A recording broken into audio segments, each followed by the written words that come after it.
Enfin, quelqu'un a découvert la preuve dont j'ai toujours dit qu'elle était indispensable pour prouver la théorie des anciens astronautes. Des scientifiques ont trouvé quelque chose d'étrange dans de vieux ossements humains. Un marqueur ADN qui ne devrait pas exister. Ce code mystérieux apparaît chez des populations anciennes du monde entier, mais ne correspond à aucun être humain connu. Les généticiens s'inquiètent, car ils ignorent son origine et sa signification. Et si nos ancêtres s'étaient croisés avec des êtres dont nous ignorions l'existence? Leur ADN pourrait-il encore se trouver en nous aujourd'hui? Rejoignez-nous pour percer le secret génétique qui réécrit l'histoire de l'humanité. Ce marqueur mystérieux. Tout a commencé dans un laboratoire de génétique où des scientifiques vaquaient à leurs occupations habituelles. Examiner d'anciens échantillons d'ADN au microscope et effectuer des tests sur des ossements anciens. Rien d'extraordinaire, une journée de travail comme les autres. Ils étudiaient les restes d'humains ayant vécu il y a des milliers d'années, cherchant à en apprendre davantage sur nos ancêtres et leur mode de vie. Il ne s'agissait pas seulement d'ossements provenant d'un seul endroit. Les échantillons provenaient du monde entier, d'Europe, d'Asie, d'Afrique et même du Moyen-Orient. Les scientifiques s'attendaient à trouver les éléments habituels, de l'ADN ressemblant à celui d'humains anciens, peut-être quelques traces de gènes néandertaliens ici et là, et peut-être un peu d'ADN dénisovien. C'est assez courant. On sait depuis des années que les humains préhistoriques ont parfois eu des enfants avec des néandertaliens et des dénisoviens, donc la présence de ces signatures génétiques n'avait rien de surprenant. Mais ensuite, quelque chose d'étrange est apparu sur leurs écrans d'ordinateur. Un marqueur de l'ADN semblait anormal. Au départ, ils ont pensé à un problème d'équipement ou à une contamination de l'échantillon. Cela arrive parfois en laboratoire, alors ils ont répété les tests à plusieurs reprises. Le même marqueur étrange réapparaissait sans cesse. Ce marqueur était comme une signature génétique, un motif spécifique dans le code ADN qui détonnait complètement. Il ne correspondait à rien dans leur base de données. Ce n'était pas de l'ADN humain ordinaire. Ce n'était pas de l'ADN néandertalien. Ce n'était certainement pas de l'ADN dénisovien. C'était tout autre chose, quelque chose qu'ils n'avaient jamais vu auparavant. Le plus étrange, c'est que ce marqueur apparaissait dans plusieurs échantillons provenant de différents humains préhistoriques. On parle de populations ayant vécu dans des régions du monde complètement différentes, séparées par des milliers de kilomètres. Certains de ces anciens humains vivaient dans des grottes en Europe il y a environ 40 000 ans. D'autres vivaient en Asie il y a peut-être 50 000 ans. On en a retrouvé en Afrique, datant d'époques encore plus reculées. La chronologie était également confuse. Ce marqueur est apparu chez des humains de différentes périodes, mais il semblait plus fréquent dans les populations ayant vécu il y a entre 30 000 et 70 000 ans. C'est une période extrêmement longue, ce qui signifie que l'organisme à l'origine de cette marque génétique existe depuis très longtemps. Voici pourquoi les scientifiques se sont tant inquiétés. D'après nos connaissances sur l'évolution humaine, ce marqueur ne devrait pas exister.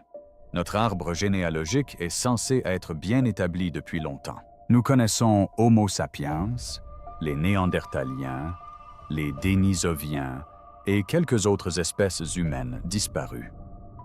Nous comprenons leurs liens de parenté et comment leur ADN s'est mélangé au fil du temps.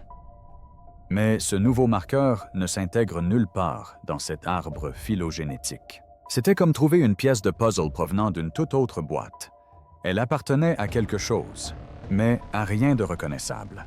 Le code génétique était manifestement issu d'un organisme semblable à l'humain, ou du moins d'un organisme très proche de l'humain. Mais la différence était suffisamment marquée pour qu'elle provienne forcément d'une population ou d'une espèce inconnue. Les scientifiques ont continué à analyser d'autres échantillons, espérant qu'il s'agissait d'un simple hasard ou d'une erreur. Mais plus ils analysaient d'échantillons, plus ils en trouvaient. Moi aussi également. Ce mystérieux marqueur ADN était bien réel. Il était répandu et se cachait dans les gènes de nos ancêtres. Et personne ne pouvait expliquer son origine ni sa signification. C'est alors que la panique a véritablement commencé à s'installer. La panique et la dissimulation. Lorsque les scientifiques ont réalisé ce qu'ils avaient découvert, ils ne se sont pas empressés de le révéler au grand public. Au lieu de cela, ils restaient entassés dans leur laboratoire, se regardant avec inquiétude. Ce n'était pas le genre de découverte qu'on évoque par hasard à la pause déjeuner. C'était le genre de choses qui pouvait bouleverser tout le domaine de la génétique. Les chercheurs principaux ont commencé à contacter par téléphone d'autres experts du monde entier. Des appels discrets, des courriels privés. Ils devaient s'assurer qu'ils n'étaient pas fous, qu'ils n'avaient pas commis une terrible erreur. En quelques semaines, de petits groupes de généticiens se réunissaient à huis clos dans les universités et les centres de recherche. Il ne s'agissait pas des habituelles conférences scientifiques animées où l'on partage des nouvelles passionnantes, mais de réunions tendues et graves où chacun parlait à voix basse. La nouvelle se répandit comme une traînée de poudre dans la communauté génétique, mais seulement au sein du cercle restreint. De jeunes doctorants remarquèrent que leurs professeurs se comportaient étrangement, passant des heures en discussion privée et paraissant stressés. Des chercheurs confirmés se rendaient soudainement à des réunions d'urgence sans donner d'explication. Il se passait quelque chose d'important, mais la plupart des gens ignoraient encore de quoi il s'agissait. Le problème, c'est que personne ne savait quoi faire de cette information. Si les résultats s'étaient publiés immédiatement, ils feraient la une des journaux du monde entier. Les médias s'enflammeraient. Le public poserait des questions auxquelles les scientifiques seraient incapables de répondre.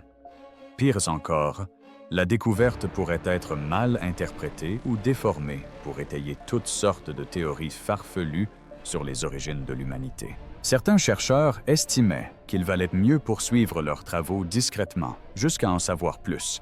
Ils souhaitaient déterminer l'origine de cet ADN mystérieux avant de rendre leurs résultats publics. En effet, annoncer que les humains préhistoriques possédaient de l'ADN d'origine inconnue sans pouvoir l'expliquer ne ferait que semer la confusion et la panique. Il valait mieux résoudre d'abord le mystère, puis révéler toute l'histoire. Mais d'autres scientifiques étaient fermement opposés à cette idée. Ils estimaient que cette information était trop importante pour rester secrète.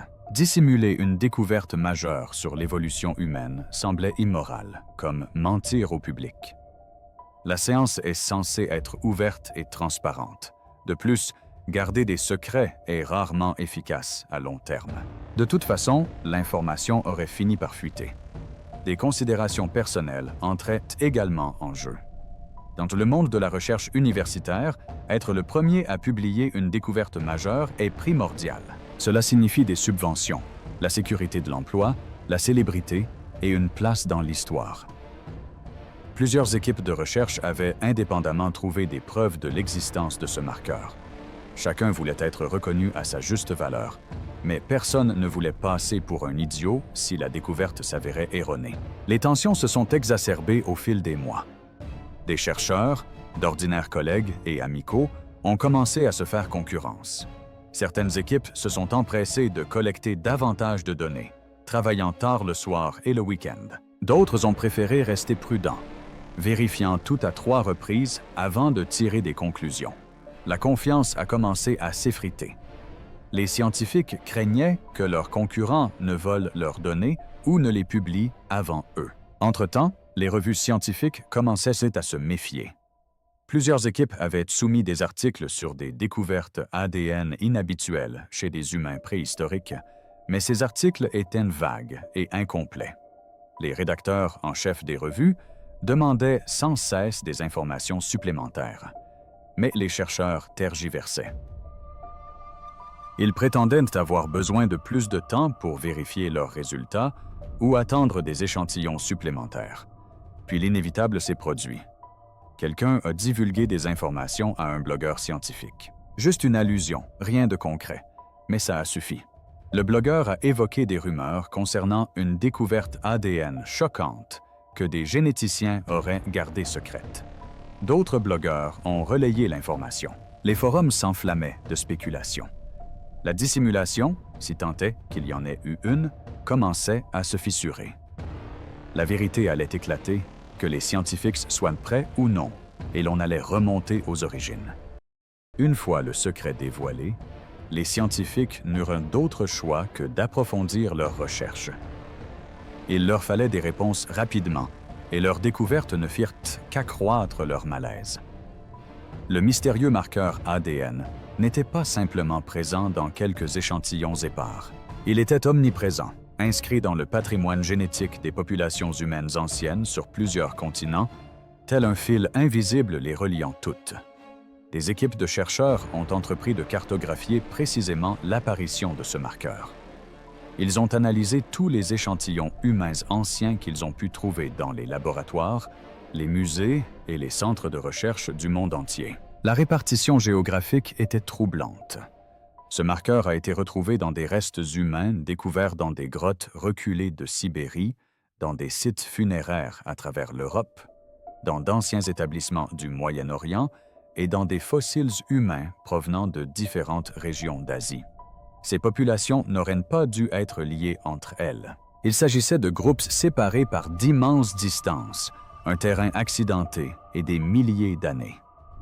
Le plus glaçant était de réaliser que l'organisme à l'origine de cette signature génétique s'était croisé avec les humains à de multiples reprises, en de multiples endroits. Ce n'était pas un événement de métissage unique. Il s'agissait d'un contact prolongé entre des humains préhistoriques et une autre entité.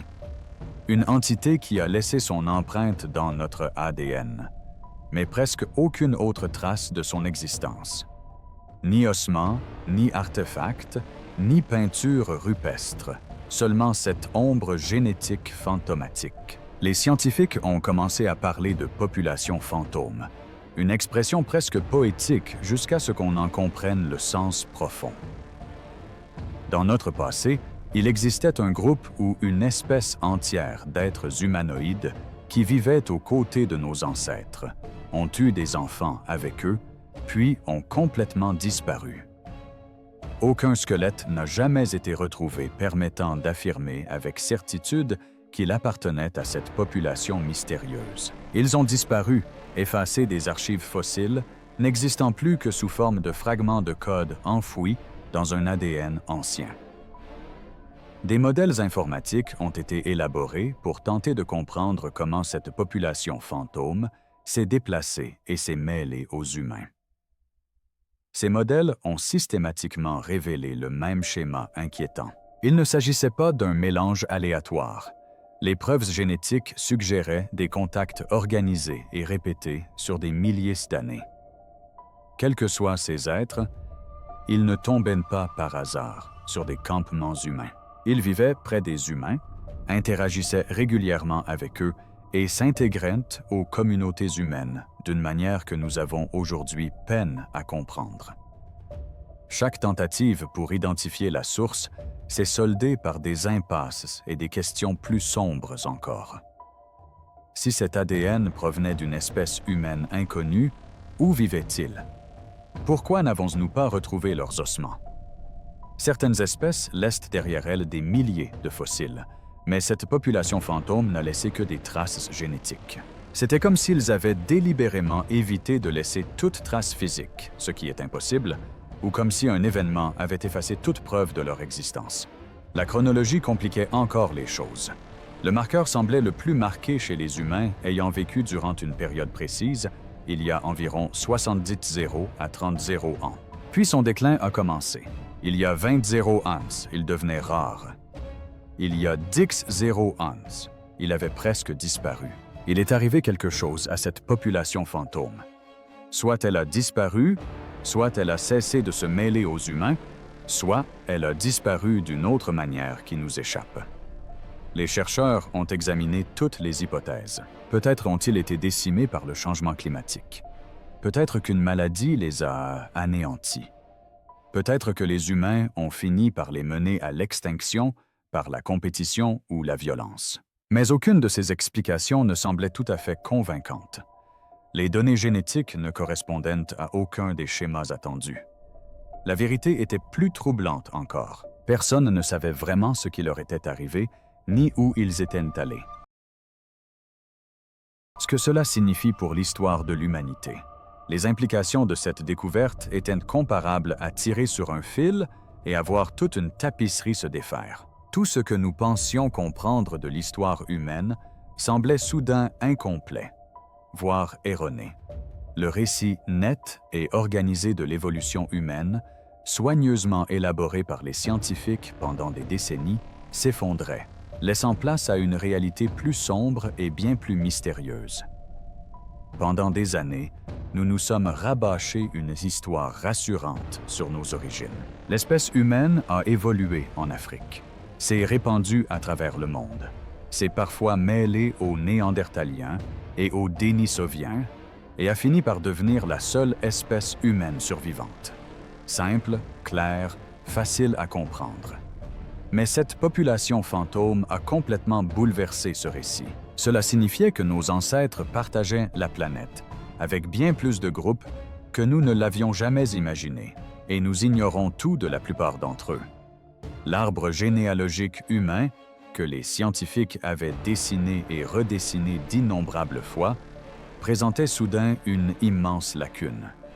Une branche entière manquait, une lignée qui aurait dû y figurer. Cette population fantôme devait bien venir de quelque part. Elle devait être apparentée à nous d'une manière ou d'une autre. Mais quelle était sa place? S'est-elle séparée des premiers humains il y a des millions d'années? A-t-elle évolué séparément dans un coin reculé du monde? Ou était-elle tout autre chose? Quelque chose que nous n'avons pas encore les mots pour décrire. Les preuves suggèrent que ces êtres étaient remarquablement répandus. Ils n'étaient pas confinés à une seule région ou à un seul écosystème. Ils ont réussi à interagir avec les populations humaines d'Afrique, d'Europe et d'Asie pendant des dizaines de milliers d'années. Ce niveau de répartition et de survie exige intelligence, adaptabilité et organisation sociale. Il ne s'agissait pas de créatures primitives errant dans la nature sauvage. Elles étaient suffisamment sophistiquées pour prospérer aux côtés des humains durant l'une des périodes les plus difficiles de la préhistoire. Ce qui a le plus perturbé les chercheurs, c'est la signification réelle de ce métissage. Lorsque des humains anciens et cette population fantôme ont eu des enfants ensemble, ces enfants ont survécu et transmis leurs gènes. Cela signifie que les deux groupes étaient suffisamment compatibles pour engendrer une descendance saine. Ils étaient génétiquement proches, assez proches pour se reproduire entre eux, assez proches pour vivre ensemble, peut-être assez proches pour communiquer avec eux. Et pourtant, nous ne savons absolument rien d'eux. Les lacunes chronologiques qui intriguaient autrefois les scientifiques prennent soudain un sens terrible. L'histoire humaine a toujours connu des périodes où les populations semblaient évoluer rapidement, où de nouvelles technologies surgissaient comme par magie, et où les comportements humains changeaient de manière apparemment inexplicable. Peut-être ces changements n'étaient-ils pas le fruit d'une évolution humaine spontanée? Peut-être résultaient-ils d'un contact et d'un mélange avec cette population fantôme. Peut-être avons-nous appris des choses d'eux, ou bien ils ont appris de nous.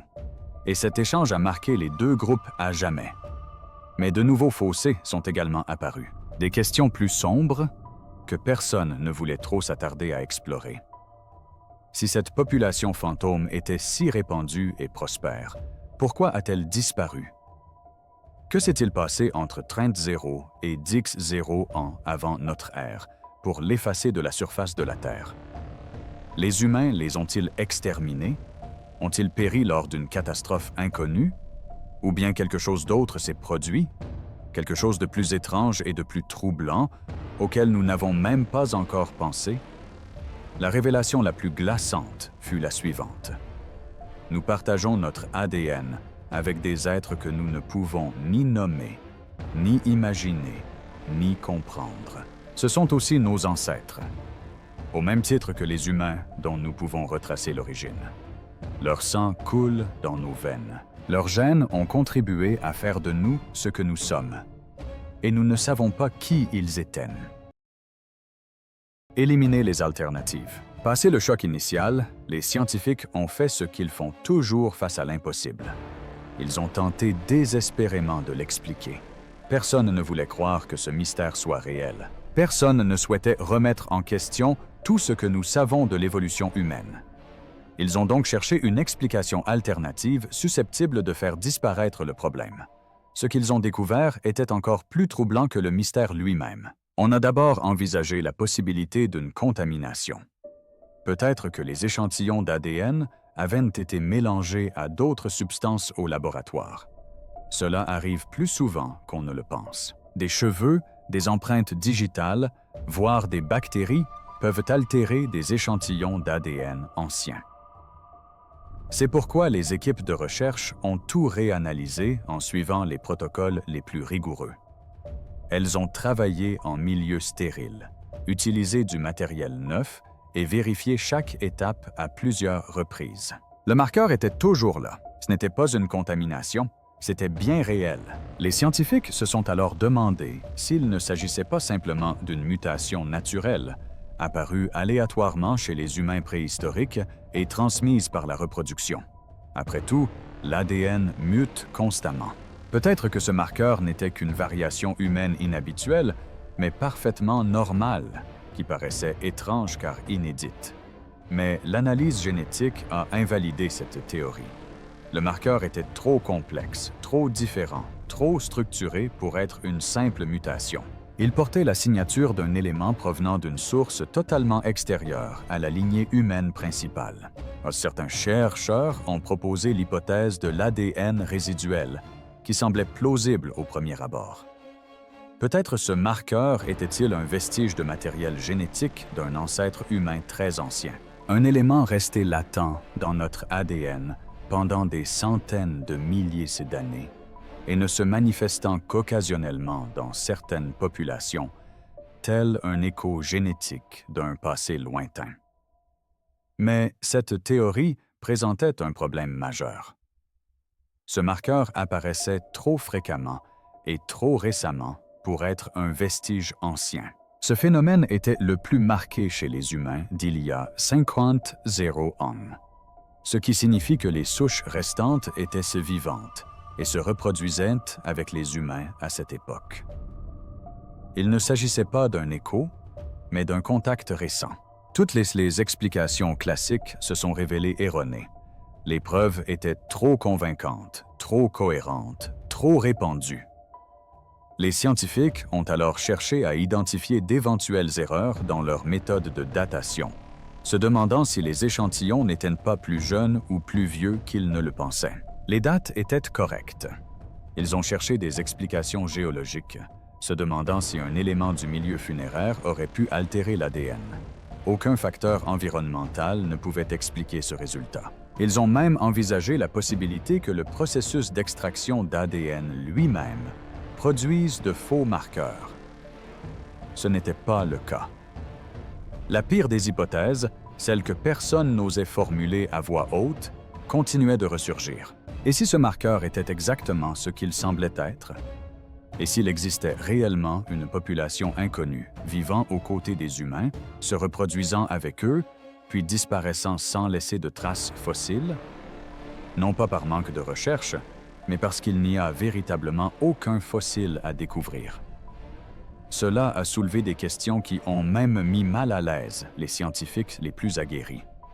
Comment une population entière d'êtres semblables à l'homme a-t-elle pu disparaître aussi complètement? L'extinction est un phénomène complexe. Elle laisse des traces, des ossements éparpillés dans des grottes, des vestiges dans les tourbières, quelque chose. Mais cette population fantôme n'a rien laissé d'autre que son ADN. C'était comme si elle avait existé dans un monde parallèle qui ne touchait le nôtre que sporadiquement, laissant des empreintes génétiques mais aucune preuve physique. Le pire fut de reconnaître que la science était impuissante. Ces chercheurs avaient consacré leur carrière à l'étude de l'évolution humaine, bâtissant leur réputation sur la compréhension de notre passé. Et voilà qu'ils se trouvaient confrontés à un phénomène qui transgressait toutes les règles, défiaient toutes les explications et refusaient de s'intégrer à leur cadre théorique. Le mystère persistait. Aucune réponse simple ne pourrait les sauver. Ils étaient condamnés à vivre avec une vérité absurde. Et plus ils apprenaient, moins ils comprenaient. Implications modernes et recherche de porteurs. Une fois que les scientifiques ont admis l'existence de cet ADN fantôme, une nouvelle crainte s'est installée. Si les humains préhistoriques étaient porteurs de ce marqueur, en possédaient-ils encore des traces aujourd'hui? Cette question entête les laboratoires de recherche du monde entier. Car si les humains modernes conservaient des vestiges de cet ADN mystérieux, tout changeait. Il ne s'agissait plus seulement d'histoire ancienne. Elle était présente, elle était maintenant, elle était nous. Les recherches ont commencé discrètement. Les chercheurs ont entrepris de passer au crible les bases de données génétiques modernes, à la recherche de la moindre trace de ce marqueur dans les populations vivantes.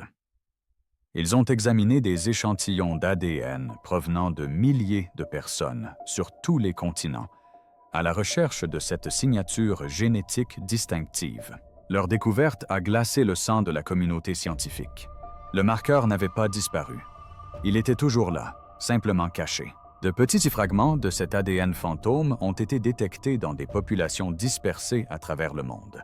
Ils n'étaient pas présents chez tout le monde, ni même chez la plupart des gens, mais leur nombre était suffisant pour qu'on ne puisse plus les ignorer. Des traces de cet héritage ont été retrouvées chez des populations vivant dans des régions reculées d'Asie. Certaines populations européennes en portaient des fragments infimes. Même quelques groupes isolés d'Afrique et du Moyen-Orient possédaient des fragments de cet ancien patrimoine génétique enfoui dans leurs chromosomes. La population fantôme avait laissé des descendants qui vivaient parmi nous, ignorant pour la plupart ce que contenait leur sang. Les implications médicales étaient terrifiantes. Chaque fragment d'ADN de notre corps a une fonction, influence le fonctionnement de notre organisme. Cet ADN mystérieux ne faisait pas exception. Il s'était mêlé aux gènes humains pendant des milliers d'années, participant ainsi au fonctionnement de l'organisme de certains individus. Mais personne ne savait quel était son rôle. On ignorait si ce marqueur était bénéfique, nocif ou quelque part entre les deux. Des équipes de recherche ont alors entrepris d'étudier les profils de santé des personnes porteuses de fragments de ce marqueur. Présentaient-elles des taux plus élevés de certaines maladies? Un système immunitaire plus performant? Des caractéristiques physiques ou mentales inhabituelles?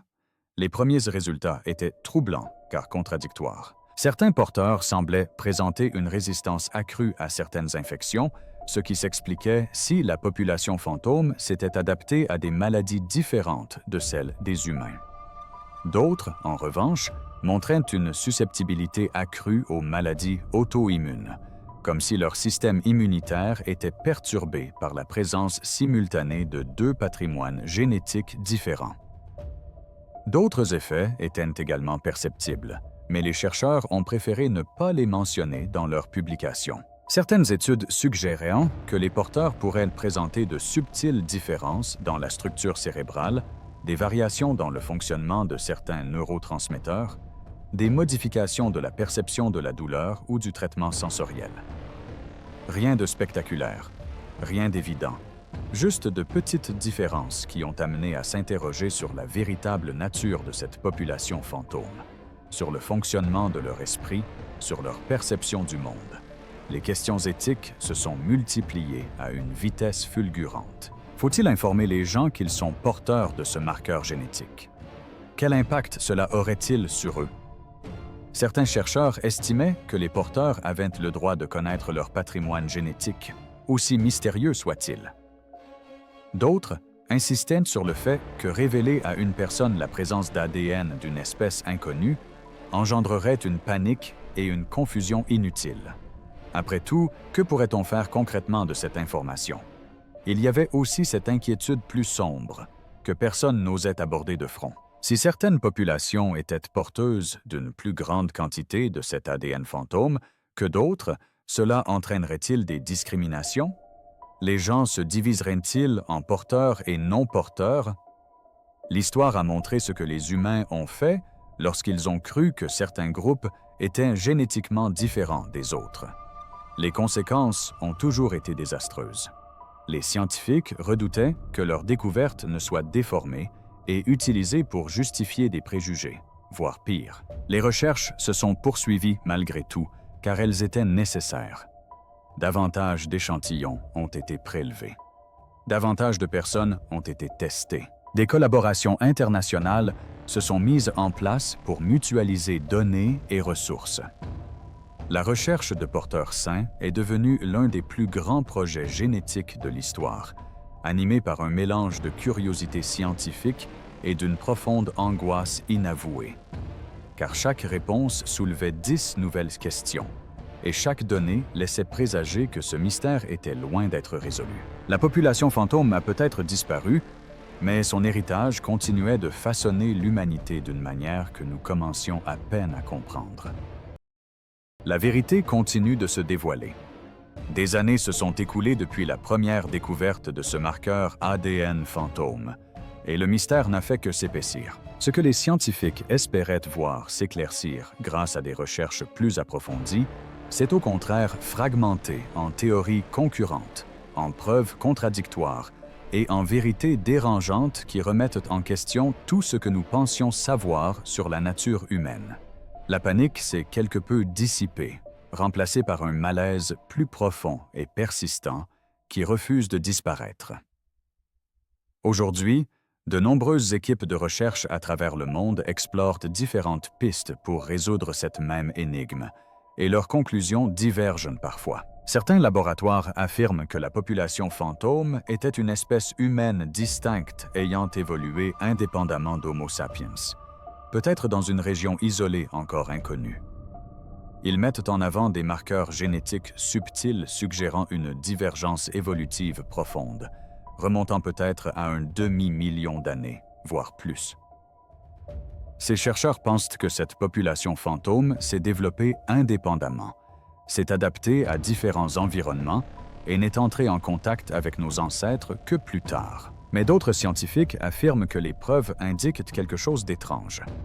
Ils ont découvert des motifs dans l'ADN qui ne correspondent à aucune voie évolutive connue.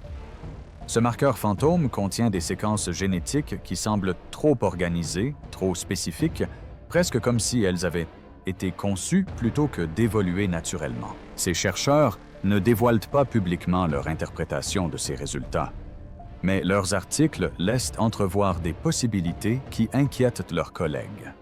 Ils suggèrent notamment que la génétique de cette population présente une particularité fondamentale, différente de tout ce que nous avons connu jusqu'à présent.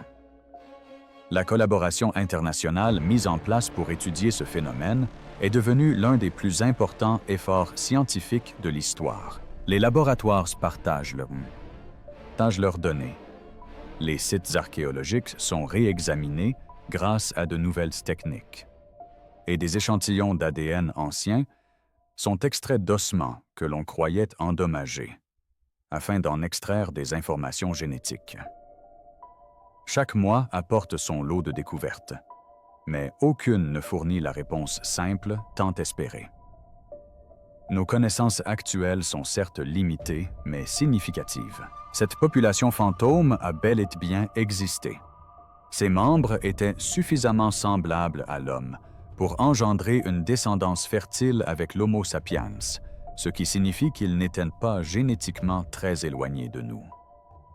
Répandus sur plusieurs continents durant une période précise, il y a environ 70 à 30 ans, ils ont ensuite disparu, ne laissant derrière eux que des fragments d'ADN dans les populations humaines. Nous savons également que les humains modernes portent des traces de cet ADN fantôme en quantité variable. Leur répartition n'est pas aléatoire. Certaines populations en possèdent davantage que d'autres, même si les raisons de ces différences restent obscures. Les recherches sur le rôle exact de ces fragments génétiques se poursuivent. Mais les progrès sont lents et souvent contradictoires. Certaines études suggèrent des effets bénéfiques. D'autres laissent entrevoir des risques potentiels pour la santé. Et beaucoup ne montrent aucun impact clair.